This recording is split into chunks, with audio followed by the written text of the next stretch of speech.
evening, viewers. You're watching us on ERi-TV, presenting you the domestic and international news prepared for this session. Live from our headquarters of Asmara is me, Hermel Lagermai, inviting you to join us on our tonight's news broadcast. Let's start with the major headlines.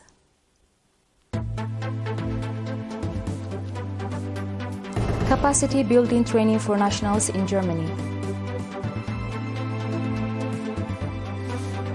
Hajar Health Center's contribution to maternal and infant health. Militants violating Congo ceasefire deal, regional bloc says. And 2 bases housing U.S. occupation troops in eastern Syria targeted by rockets. On our detailed domestic news, a capacity building training program was conducted for leaders of national organizations in Germany. Mr. Johannes Waldu, charged the affairs at the Eritrean embassy in Germany, emphasized the importance of the training in enhancing participants' understanding of national development programs and fostering their active contribution and participation. The event highlighted the tradition of providing political training during the armed struggle for independence, underscoring the need for its continued implementation to further strengthen the capacity of leaders within national organizations and the Eritrean community. Seminars covered a wide range of topics, including nation building and Eritrean values, constructive criticism and self-criticism, conflict resolution, the significance and role of organizational structures, and public and community affairs. Participants engaged in extensive discussions on the seminar topics and developed a roadmap for activities in 2025. During the occasion, Mrs. Samhar Gabrab, chairperson of the YPFDJ in Germany, provided an update on the upcoming YPFDJ conference, while Mr. Mulgeta Gabra-Amlak, representing Eritrea's Consul General of Office in Frankfurt, delivered a detailed briefing on the importance of economic development of nationals.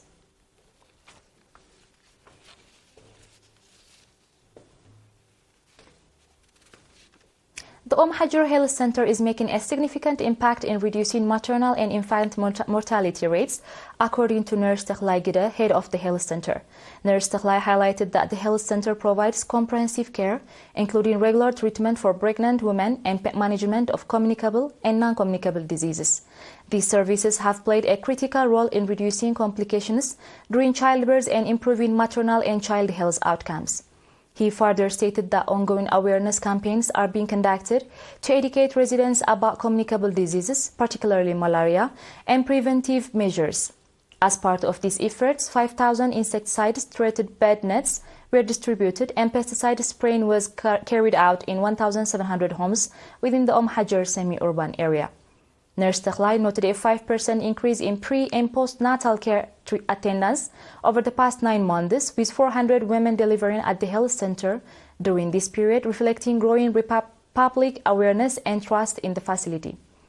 Residents expressed appreciation for the quality health services provided and pledged their commitment to supporting the sustainability of the health care.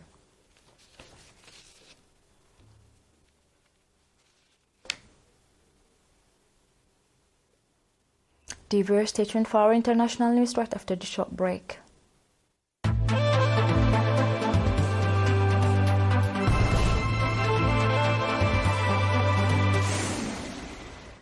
Welcome back. Militants operating in the Eastern Democratic Republic of Congo are violating the terms of a peace accord that was signed in late July, and the civilian population is suffering as a result, Elias Magosi, the head of a regional trading bloc, said.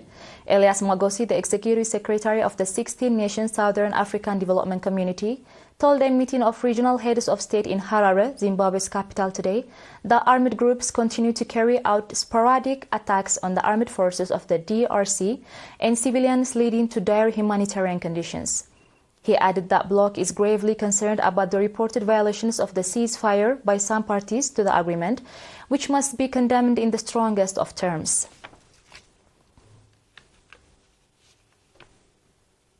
Two military bases in Syria's eastern provinces of Hasaka and Deir al-Zawr, where U.S. occupation troops and their allied militants are stationed, have come under separate barrages of rockets. Lebanon's Al-Mayadeen television news channel, citing local sources, reported that several projectiles struck the vicinity of a U.S. military facility in Al-Shadadi town, located about 50 kilometers south of Hasaka, on Tuesday. The development came as U.S. occupation forces were conducted as exercise in the southern Al Jaziba neighborhood of the town. Moreover, a massive explosion shook the U.S. military installation at Al Omar oil field in Deir al-Zawr province as the volley of rockets slammed into the site. Local sources said U.S. forces sought to intercept the incoming rockets with ground-based air defense systems, but to no avail. A plume of smoke could be seen in the sky for miles around. There were no immediate reports about possible casualties and the extent of damage caused. Separately, a U.S. military convoy was forced to retreat from an area in the central province of Homs after Syrian government soldiers blocked it. Meanwhile, Syrian army troops deployed at a security checkpoint near the village of Al-Dahab blocked the road and prevented the passage of 4 U.S. armored vehicles. The American troops were subsequently forced to turn around and go back in the direction they came from. There were no reports of clashes or injuries. In November 2019, the head of U.S. Central Command said there was no end date on the U.S.'s intervention in Syria.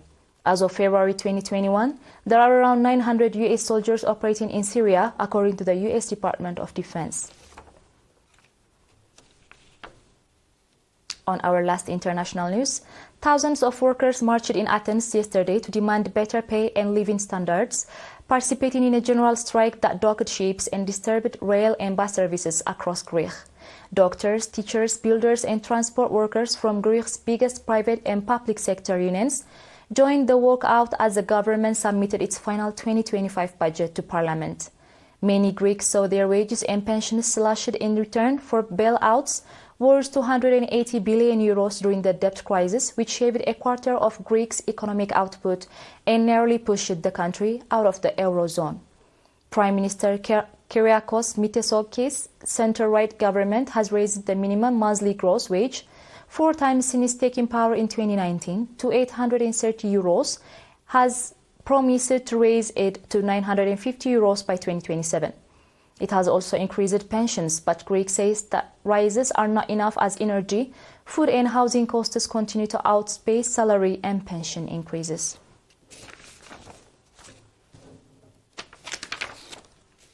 Viewers, we are done with the news prepared for this session, and now a quick recap of the major headlines.